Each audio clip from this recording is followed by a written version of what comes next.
Welcome back. Another episode with our 80s hair band mother, Teresa Ann Sutton. Nothing like Stevie Nicks to get going. Such a wonderful kickoff. Represents her well. It was, what year was that Cutlass, that white one? I don't remember. The white car that you had, burgundy interior. You remember that It was thing? a red Thunderbird. There was a red Thunderbird? Yeah. Okay, of course it was. It Yeah. was, yeah. And I just remember the whole, just white rain was the hairspray that you, Yep. that our whole house, bathroom, and the car smelled like, and the I cars remember it vividly. were filled with 80s tunes, and that's where I get my affinity for all 80s music. Even though I was born in 86, my mother educated me very well. You've always been musically inclined. Yeah. I think it's rather fitting to start with this, but Mother was our number one request from all people listening yeah. to this podcast. When is your mother going to be on there? Yeah. And we told Dad that, and I said she's not going to throw us under the bus, you know. Not too bad. And not too bad, at least. We had our times. We acted silly, like silly gooses sometimes, and we wanted to start out with that of a funny story. Let's go back into the annals of time. Yeah. So, what do you think? What we talked about some stories we could share with you guys. Could share. What's some funny memories or something that just really cracked you up, or something we were just crazy at? I never knew what I was coming home to. There might be deer hunting going on. Tate killed 2 does. Then he shot. And- He shot. Now, your husband was a part of this. 2 Keep that mama in mind. does. Yeah. And I pull up in the driveway. I only shot monster bucks. Yeah, Yeah. Whatever. right, sure. Anyway, and there was blood coming down the driveway. Look at the blood. And there was long handles hanging off my porch. Well, the whole time, this was Kevin's idea. He said, let's take them out and take a picture of your first 2 doe. And I said, okay. And then here comes Mama, what are y'all doing? Yeah. Yeah. That was bad timing. And, of course, you never knew, you'd be running out of hairspray. Why is my hairspray out? And we would use it as a flamethrower. Yeah. For bees yeah. and stuff that would try to get us outside, and we'd use it. We'd light a match and spray it with a hairspray. Oh, it was a flamethrower. Yeah, it was amazing. We were It's a living wonder in. I have a house left. Yeah. Well, the story happened was they had been watching Con Air Oh, yeah. with the neighbor, and Tate had got a military plane, a plastic plane with little men inside of it. It was an Christmas. AC-130. Yeah. Anyway. So I didn't know they were even watching the movie, but they decided that they would string a wire from their cousin's house, Alex, It was fishing line. fishing line. Mm-hmm. Okay, didn't know that. And strung it to my house. And they A spent- good 150 yards. Well, maybe about 100 yards. Yes. Yeah. They filled it full of pine needles, sprayed it down with hairspray. First, we put the soldiers inside the airplane first. It was Yeah. very. Meticulous. We Yeah. were detailed. Yeah. We set it on fire, sent it ablaze, and Just like they did in Con Air. yeah. Yeah. And slammed it into the side of our house. I didn't know it was going to slam into the side of the house. Yeah. I had no idea about that Yeah. until I found my hairspray out there on the back porch. And I asked Tate.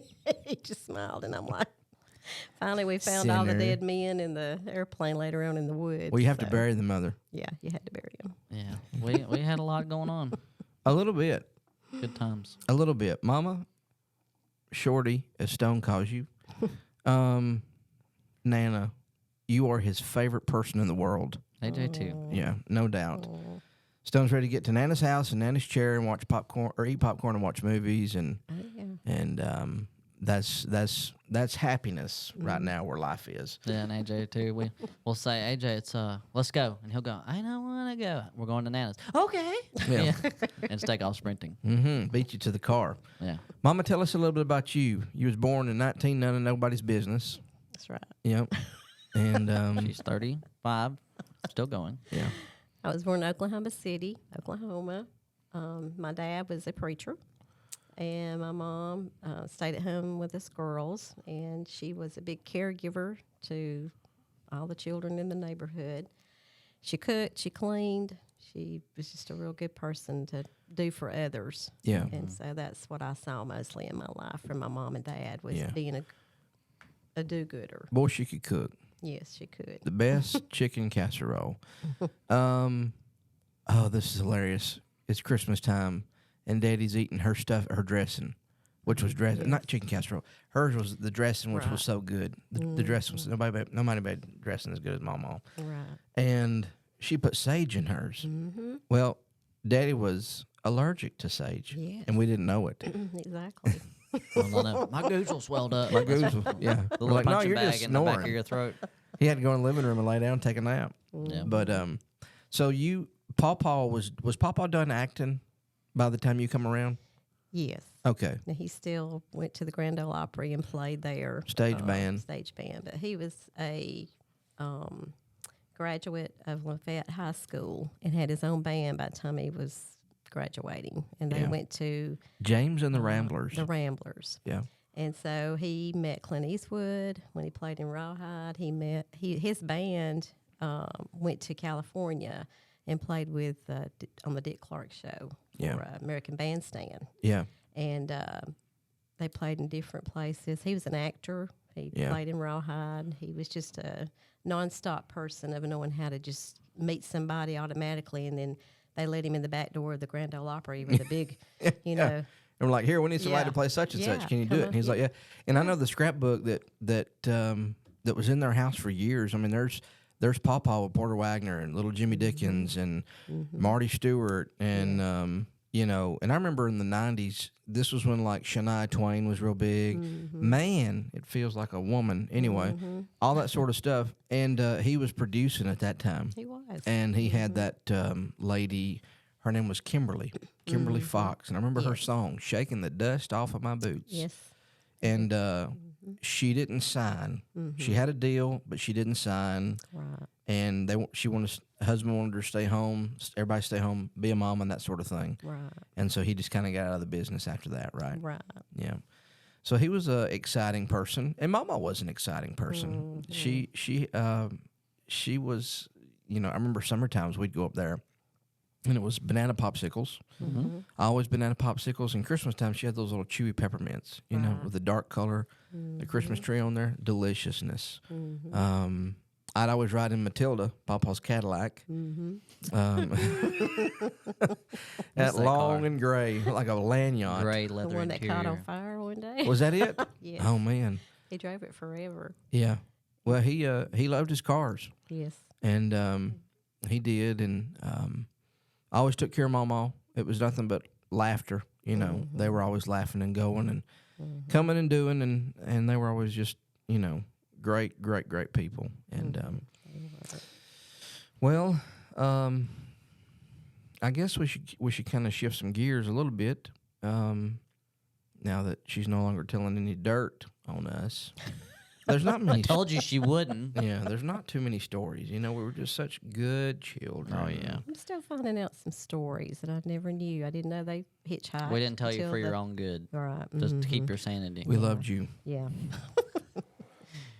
Well, I graduated from high school, and then I went to Lee University for 2 years, played tennis there, and just loved the area and worked on campus. Went home with people that, you know, different places like Illinois and things like that. So I made a lot of good college friends back up there. But, And then I came back to home, started working at the hospital, and met your dad through one of his cousins that wanted us to hook up. To me. Oh yeah, and he was Yeah. telling us about that our previous episode. Oh, He's did like, he he? said, "I thought your woman's the prettiest woman I ever seen." Because he said, Aw. "I didn't date many women." Yeah, we don't want to get too mushy on here and hear the ooh gross Yeah. mom dad. But yeah, they what year did y'all marry? 83, and then your first, Jake, yep, me yes. came along in 86, and then Tate in 91, and we've been around, had a lot, but born and raised in Adairsville, Georgia. And a little small country town. Everybody's kin or knows everybody. You know, you can't get away with much. I passed somebody one time on a double yellow line. And, of course, the person that pulled me over knew Daddy, of course. And, you know, and I was trying to get home. The car was breaking down or something. He pulled me over for a double yellow line anyway. And, but anyway, you just never could which was No. good. It was good for us to be raised in a place where, Responsibility. yeah, I mean, you're always being. It's a reminder that you were always being watched, not in a bad way, but that Right. Need that right. yeah, and that's the thing, like, because God's always watching. Right. We shouldn't, not behave because we don't want people to find out. We should not behave or not misbehave because we don't want the Lord to see. Right.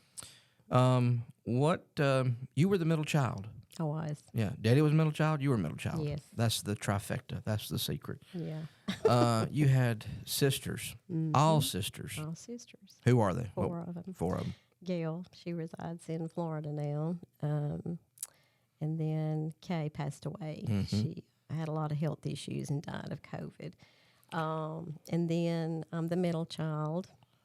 So I was the one that looked out for everybody. Daddy'd always say, "All right, Tracy Ann, take care of your sisters." And I'd be like, "Okay, I'll do my best to her." Yeah. So the 2 younger are probably more closer to me because I helped raise them. Yeah. Jackie was Melody was 2 years younger than me, and then Jackie was 10 years younger than me. So she's always been like the baby of the family. Yeah. So, But you fought like sisters sometimes. oh yeah, Surely big not. time fights. Yeah, Y'all- Flip each y'all other over listening? the ottoman. Knock yeah. down dragouts. Yeah, because they were something else. Yeah. Not you though. Not my mama. No, No, Now, definitely not. they would aggravate me so bad sometimes that I'd just say, "Okay, I've had enough," Yeah. and then we get into the brawl. Had all I can Yeah. stand. I can't stand no more. Yeah. What was it like raising 2 of the finest young men of all the world? Pat yourself on the back there. Well, I was just going to say one. Oh, okay. Oh, listen. but I'm too home anyway. So what was it like? Both of you were good boys. You never gave me a lot of problems. You never did anything bad. We taught both of you pretty much from birth just to always be good to everybody and love everybody. And we taught you a lot about serving because we used to do Meals on Wheels at the church. And Tate was just a baby. But Jake wanted to get out at a lady's house that she couldn't hear good because she had Price is Right on. Yeah. And it was so loud. And Bob Jake's Barker, Mom. yeah. Yeah.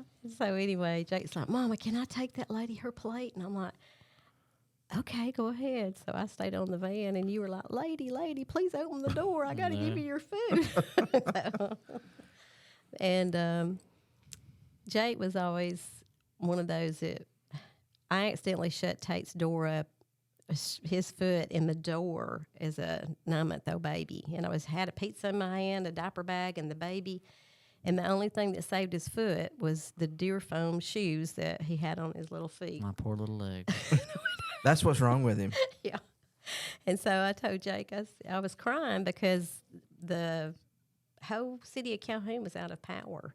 And I couldn't get in touch with Kevin to tell him to come help me. Before cell phones and all that. Yeah. Yeah. And so here I am driving down 75 highway, crying and bawling. And I'm telling Jake, just pray, Jake. Jake's like, "Dear God, please help my mama. Please help Yeah. my baby brother. Please, God, don't let him Very lose his sincere. foot." And so we get to the hospital in the emergency room, and the lady's like, "What happened?" And Tate's still screaming, and I'm like, "Ah!" And Jake's like, "Ma'am, I'll tell you the story. What happened?" So here Jake is, 6 years old, Reporting the facts. reporting the facts. And so that was just devastating, to me. And I guess Jake, too, because all he was doing was, "Dear God, please help my mama, help my baby brother," all the way down 75 highway. Yeah. Don't ever say I didn't do anything for you, Tater. Yeah. Yeah. Tater tot. Okay. What was probably the scariest moment for me or for you? As a mother, you kind of, I guess all mamas have this, at some point in time, in some kind of level, you all have this mother of Moses moment where you've got to push your children out, or something scary, something's threatening, or something's terrible, or you're fearful for your children in that kind of way. Can you think of anything like that? Because this is Brotherly Love podcast, but those young mamas is going to listen to this. I mean, we've had just as many comments from ladies as we have men, and what would you say, for me, or do you know any stories, or relate to people that's listening What's been the scariest times? I think in the scariest time was when you had seizures and you'd had jitters for several years, of little episodes going on. And the neurologist that I worked for kept saying, that's not the way you do when you have a seizure. So anyway, finally you had that full blown grandma seizure, and you bit off half your tongue, and which was on your shoulder, and then I rolled you over, and your eyes were fixated. You were foaming at the mouth, full grandma seizure. And so the two ambulance drivers... Don't you laugh at me. I'm not laughing at you. I'm laughing about the ambulance drivers because they were like, we can't take you to Atlanta. Your insurance won't pay. And I said, listen, if y'all don't get in that ambulance... That short finger come up. Yeah. I said, if y'all don't get in the front of that ambulance and drive it, I said, I'm putting both of y'all in the back, and I'm going to drive to Atlanta. And what it was, they didn't know how to get there is what it was. Yeah, Kevin didn't have to say nothing. Mom was like, we're going. Yeah, we're going. Don't talk to me. Yeah, Daddy never had to fight for us growing up in the slightest. No. He would have, but Mom always beat him to the punch, Yeah. But with Tate was a awesome baseball player. He really was. And we were having a late night practice, and it was before springtime got around. And so it was dark. Well, I had froze to death the whole game, and I had a shawl that had this I remember fringe vividly on it. what this looked like. You mean me describe it? Go ahead. Was it your green Eskimo jacket? I thought it was. No, it was that throw I had on the couch. Well, I was almost knocked out. That's the story, but we'll get there. Yeah. So I don't remember. I guess I don't remember what it looked like. So keep going. Well, he gets It's a fly ball. fly ball, and he gets hit. Yeah, to me the and another ground. player collide, and we actually, I think I hit head to head or I hit something, and it literally just, and I actually still caught the ball. Yeah. I was proud of myself.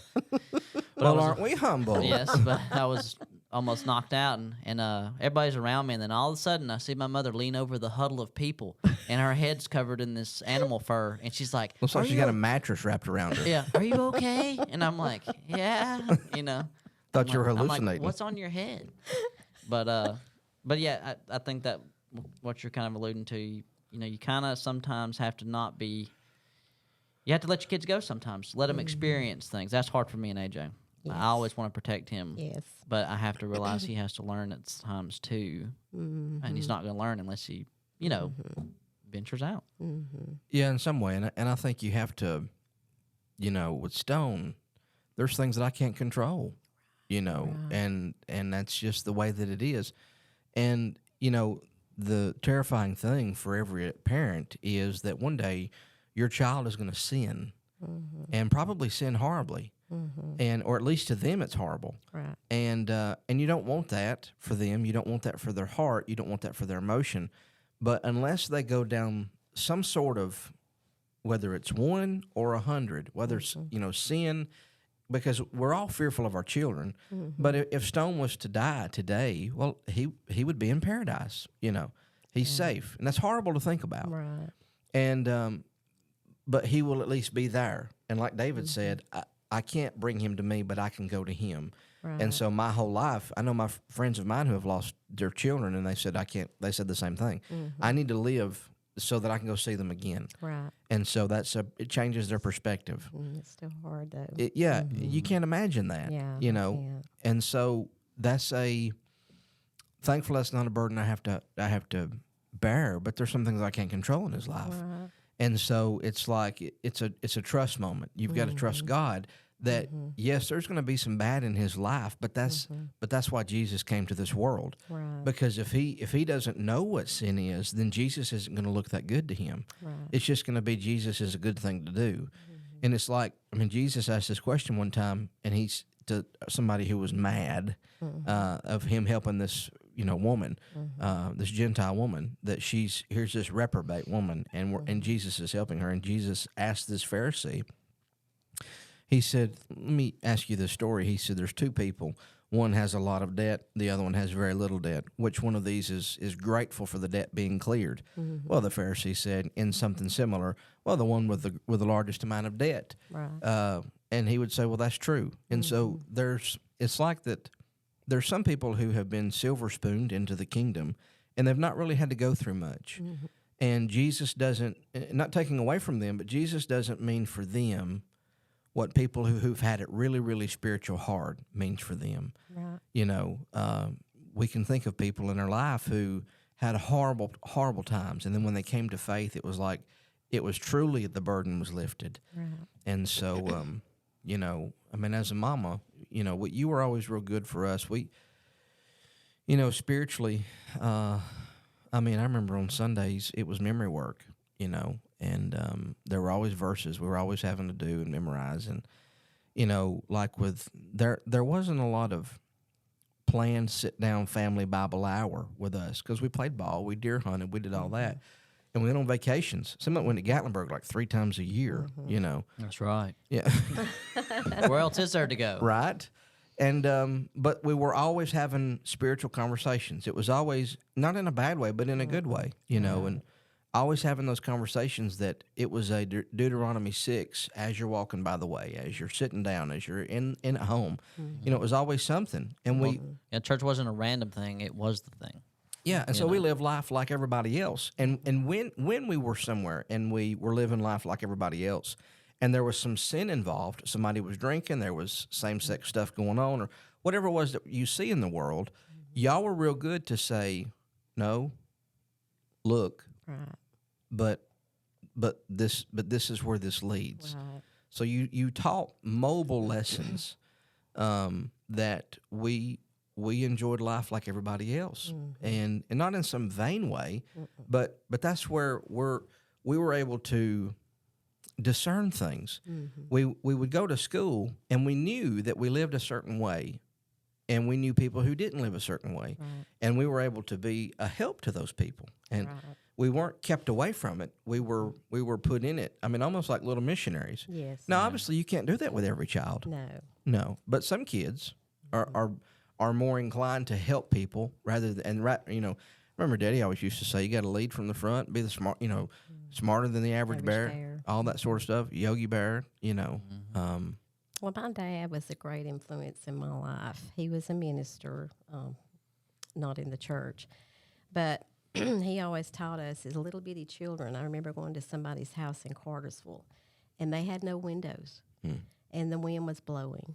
And my dad went in, took his clothes, and my mom took her clothes and stuff and gave it to those people and bought them groceries. And then my dad boarded up their windows for them. And my dad was always like, I guess I was the middle child, but I was real close to him. And he'd say, Tracy Ann, come up here and let's read the Bible. And he'd show me the Bible stories in the back. And I think the one that traumatized me the most was Jezebel. She's Well, she hanging got up eaten by that dogs, tower. so But it didn't go well for her. so that's where I think I wanted so bad to be like my father in raising my children and saying God comes first always. And I always try to do the best you can. You're not going to be perfect, and no matter what you do with your children, you're going to make mistakes. You're going to do things that you don't mean to do. But showing them the way of how to serve and take food to people that are sick, or clothes, or quilts, or whatever you can do, that's where it starts when they're little. And you allow them to do things like take a plate or do this for so-and-so or do whatever. Or write cards. And I tell you, and not to change the subject, but it's on the same path that I know, Mom, you taught us a lot of lessons that, so I want to say this, ladies, you can teach your kids lessons that might be more impactful than what dads can teach. Sure. Dads have their aspects and moms have their aspects. And I remember, I've told this in preaching before, I said, you want to know who taught me the most how to treat a woman? I said, my mother. Yeah. And Dad did a great job. Obviously, that's why they're been married for so long. You know what I'm saying, in that regard. But Mom she would tell us that when Dad would do positive things for her, man, she'd say, this is how you need to treat a woman. And she'd tell us, in that way, how to treat a lady, how to be respectful to a lady, stuff like that. And as you're talking about earlier about setting the example and stuff, you were the one, that led the way in that at Adairsville for many years. Cooking for people, serving people, Yeah. And that's where we learned a lot of that stuff from. Well, early on. I got to, and this is just children, and every children's different. Tate was very strong-willed. Oh, And whether it was, Really? this is no lie. this is no lie. And we need to remember Tater. We talked about Tater last episode. We got another Tater story and an egg sandwich. But anyway, Tate would, what's the word? Fight. You know, not necessarily fight, but did not want to eat his vegetables or eat something on the plate. He went to sleep one time at the kitchen table, slept through the night. We woke up and hit Rascal's face down on the kitchen table, asleep, defiant, will not. He did not like vegetables. No comment. He still don't, do you? What was it I like? like some of them. You know, and you know, Tate hated homework. Tate, does AJ like homework now? No. Tate hated homework. I mean, I don't know what child does, but you know, and you're a kid, you get you're witness to what other people do more. You know, with a strong-willed child and didn't want to, and you know, there. I remember as a kid, I would hide things from y'all. Like I would do something wrong or What? whatever, and I would just hide it and not tell it because I didn't want to disappoint. Yeah. So whereas I didn't struggle with that, I would just lie. You know what I mean? But Okay. I've repented. Okay, I've been born again. But like with Tate, you know, there was frustrations there with both of us, and it's easy for me to say with Tate, and Tate could say the same thing about me, stuff he saw me do. But like, you know, when you have a strong-willed child, how do you? Because if you have 5 kids, they're not all going to be the same, and you can't quote raise them all the same because they all take different things. You know. Right. How would you what I mean, I guess you just built patience, you know, as a mother. I wasn't the type of parent that thought you need to beat it out of them, you know, because my mom would go off the deep end sometimes, and she could really get, you know. But I wasn't like that. I didn't want to see somebody to be. You can't really teach them anything by just giving them a spanking, or I mean, not that I'm saying that you shouldn't spank your child, but what I'm saying is, try to go forward with, okay, let's evaluate this. What would Moses do? What would Joseph do? What would this person do? And it really emotionally makes them stop and think more. You know what I'm saying? Than it does to just get a beating or a whipping or. Well, I know that from experience because you would tell us that, and then sometimes when I was being really strong-willed, you'd say, "Okay, just wait till your dad gets home," and then that's when the And what was discipline worse would was occur. having to wait until Dad got Yeah. home. Oh yeah, Not the whooping, but walking. having to wait. walking around. You know, you were well. What was you just talking about? You were talking about having a conversation with your children. Some of that works with some kids. Some of it doesn't. Yeah. So this isn't every kid situation. Right. But it's like there's a guy. Who is that? Paul David Tripp. Paul David Tripp speaks real well to parents and to suffering and different things. And he, in his seminar, he talks about, in one of his seminars about parenting, is he talks about how we discipline our children. And the first one, he said we're tended to lash out or punish our children. And he said all we're doing, if that's all that we're doing, Right. we're threatening our children to modify their behavior with pain. You know, and he said some parents will do it with rewards that they won't threaten, but they'll promise. Johnny, if you'll be good to your sister, I'll get your bicycle at the end of the month. So Johnny's good to his sister for the whole month. He gets the bicycle, and then he runs over his sister with the bicycle. So, Oh wow. you know, Poor kid. yeah, but like there's no heart change there. It's just modified behavior based upon threats or rewards. So we want to have conversations with our children, you know, and Tell them why it's wrong, or tell them why they got in trouble. Stuff right, like that. right. You see some parents, and you see it in stores and stuff, where they'll just swat the back end of their kid. You know, spare the rod, spoil the child.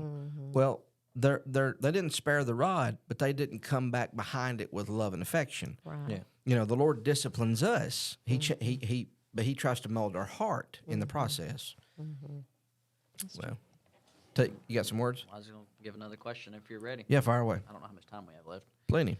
So what advice would you give to young mothers today who are raising children? They're trying to raise them in the nurture and admonition of the Lord. They're trying to raise them just to grow up to be Christians, great people. You know, what advice would you give? Well, at birth, Mm-hmm. until they're 18 years old and they're on their way, love them with all you have.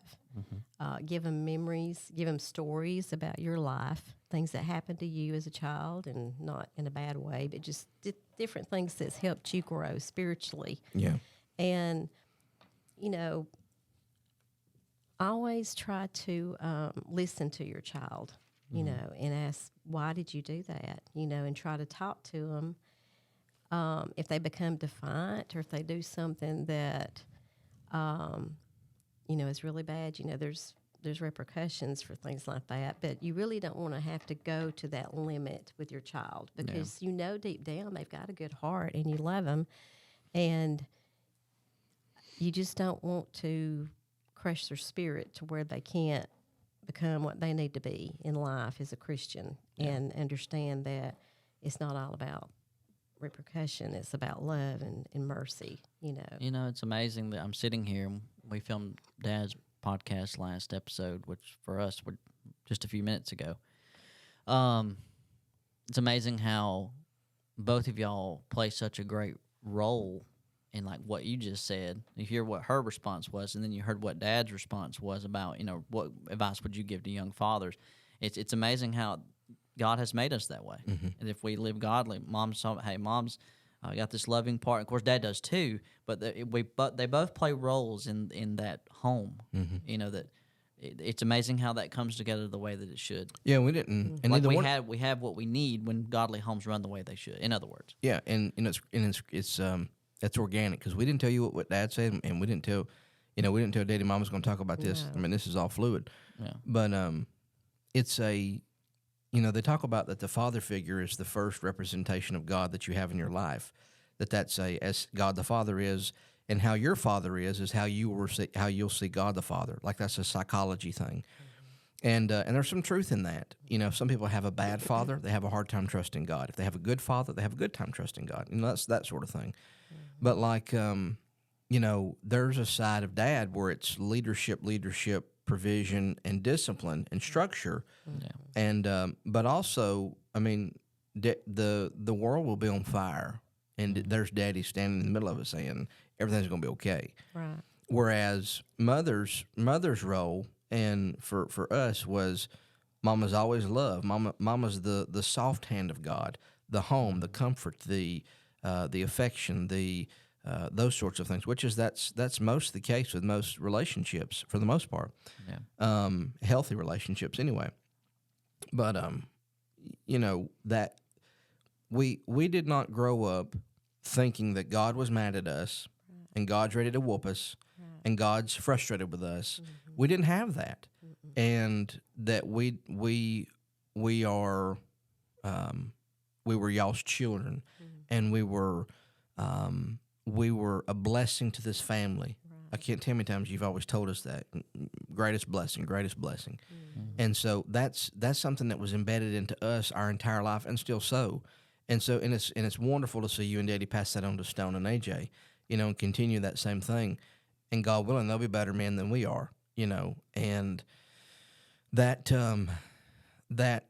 we grew up knowing that yes, there's law, yes, there's obedience, yes, there are those things, but that comes from the love and the nature and the beauty of God and His love for us, and you know. And so both of y'all have been just tremendous for both of us all of our lives. yeah.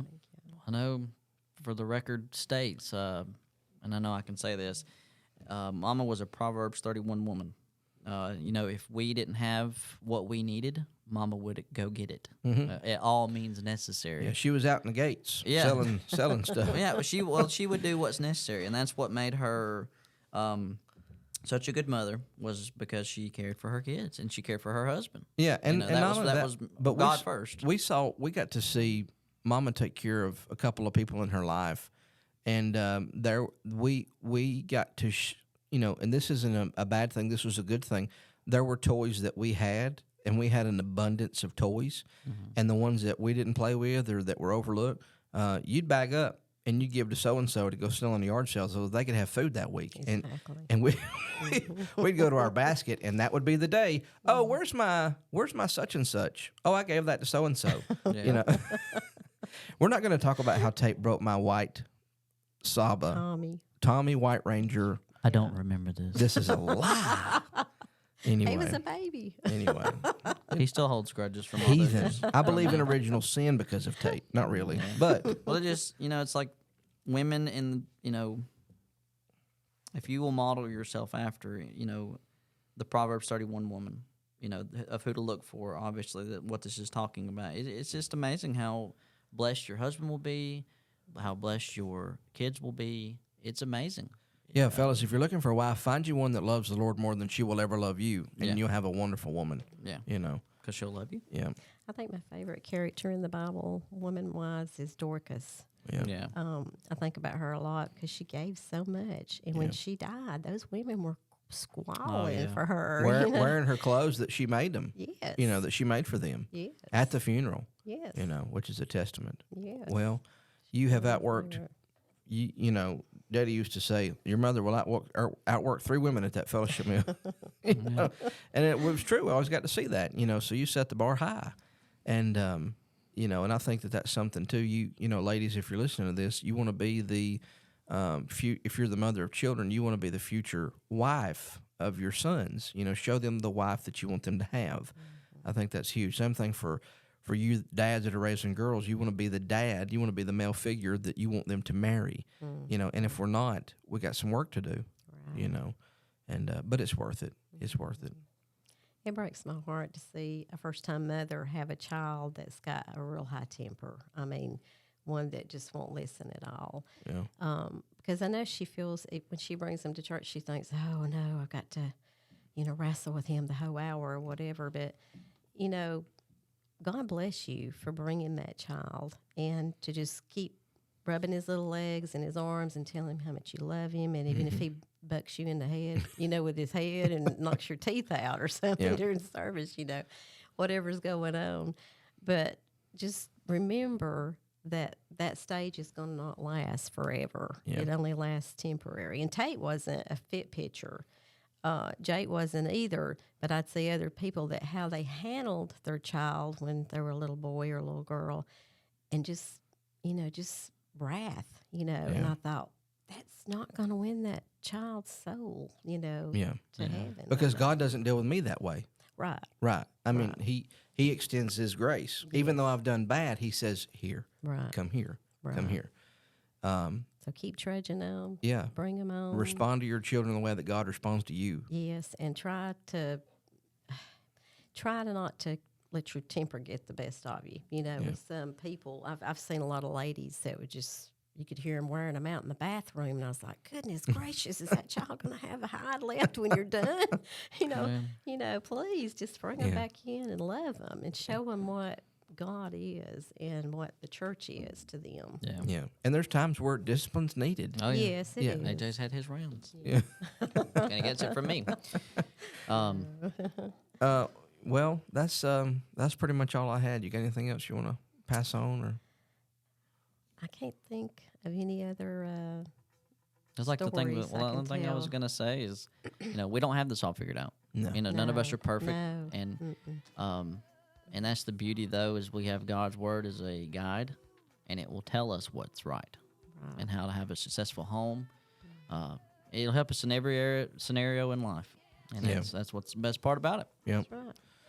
All right, take us away, Stevie Nicks.